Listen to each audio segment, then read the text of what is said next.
Luisa Isabel Álvarez de Toledo nace en Estoril en agosto de 1936. A los 2 meses de vida, en plena Guerra Civil Española, se traslada a Sanlúcar, donde permaneció 10 años hasta la muerte de su madre en 1946, pasando al cuidado de sus abuelos maternos. Se casa a los 19 años, de negro y embarazada de su primer hijo, con Leoncio González de Gregorio. El 11 de diciembre del 55, tras la muerte sin testamento de su padre, Luisa Isabel Álvarez de Toledo fue declarada heredera universal por sentencia judicial, pasando a ser la jefa de las casas de Medina Sidonia, Los Vélez, Villafranca y Niebla.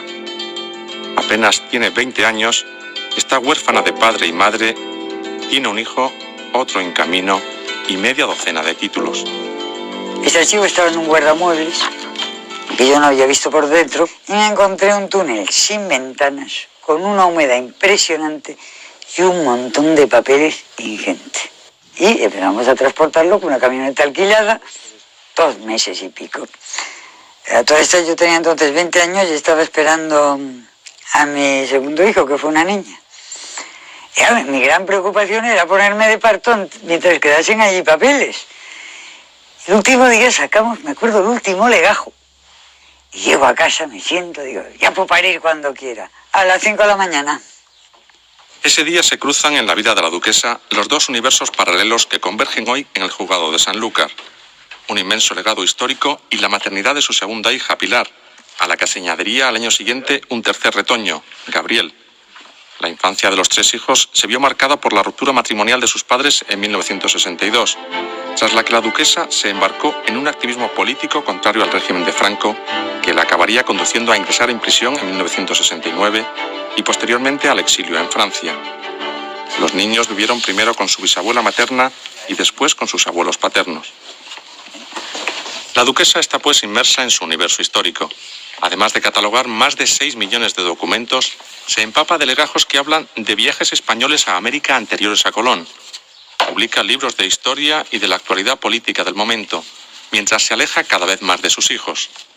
Investigando entre los documentos rescatados del archivo histórico, descubre que el origen de su propia casa, allá por el siglo XIII, tiene tintes insospechados. El segundo conde de Niebla tuvo serios problemas, el primero también. Eran conversos, y los conversos nunca estuvieron bien vistos de la monarquía castellana, leonesa. Además de conversos, pues el primer duque tuvo unos serios problemas matrimoniales, no tuvo hijos con su mujer, le heredó un hijo natural, de una Isabel de Fonseca, de origen extraño, ¿no? Estaba evidentemente mal visto, nunca hubiese podido entrar en la Orden de Santiago, por ejemplo, y luego fueron erasmistas. Durante más de 5 décadas va descubriendo más y más legajos, documentos en clave sin descifrar, tratados de botánica, toda la correspondencia de los duques, hasta que en 1978 decide que aquello, palacio y archivo, han de tener un valedor público que administre semejante tesoro, algo o alguien que trascienda a ella misma y a sus hijos. En el año 78, la duquesa lo que hace es solicitar del Ministerio de Cultura de la época la declaración de bien de interés cultural, tanto del palacio como de los bienes que integran ese palacio. Por tanto, de aquí no se puede separar ningún bien. En un momento determinado no se puede digregar, no se puede coger y decir, bueno, pues me llevo el archivo, o me llevo este cuadro, o me llevo... No, todo constituye una unidad. En su relación de amor-odio con todo tipo de autoridades, firma desde entonces varios acuerdos.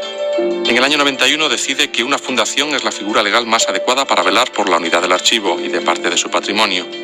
Para entonces ya había conocido a Lilian Dalman, la secretaria fiel que acabaría siendo su esposa.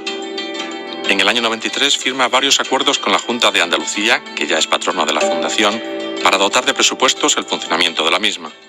Nadie se mete en un berenjenal así para conservarlo en una vida. Para conservarlo en una vida, esto se vende y se va una vida a las Bahamas. Se acaba antes. Yo he recibido un legado histórico que es legalmente mío, moralmente es de todos. Moralmente de todo, para cuidarlo, no para comérselo, no para repartírselo, para partir la vaca a cachitos y comerse cada uno un pedazo, ¿eh? Bueno, entonces es evidente que yo tengo dinero para vivir yo, de sobra. Pero para mantener esto no lo tengo. Es evidente que pues aguantaría 2 años, 3 años y luego se acabó. Es en el proceso de dotar de patrimonio a esta fundación cuando surgen los problemas con los hijos, que temen que se esté usando como tapadera para sustraerles la futura herencia. Desde la parte demandada nos defendemos sobre la base siguiente. Esos bienes no estamos hablando de una donación, sino que estamos hablando de una dotación, que es diferente el término a donación. ¿Por qué? Porque al constituir la fundación tiene personalidad jurídica propia. Entonces, la entrega de esos bienes es una dotación. Esa dotación tiene una finalidad específica que son el propio objeto fundacional. La duquesa muere en marzo de 2008. Un cáncer de pulmón a los 71 años del que no se quiso tratar, pudo con su empeño en vivir. 11 horas antes se casa con Lilian Dalman, in articulo mortis. Ya en 2005 la había hecho secretaria vitalicia de la fundación y futura presidenta. Con la boda, la herencia se complica aún más para los hijos.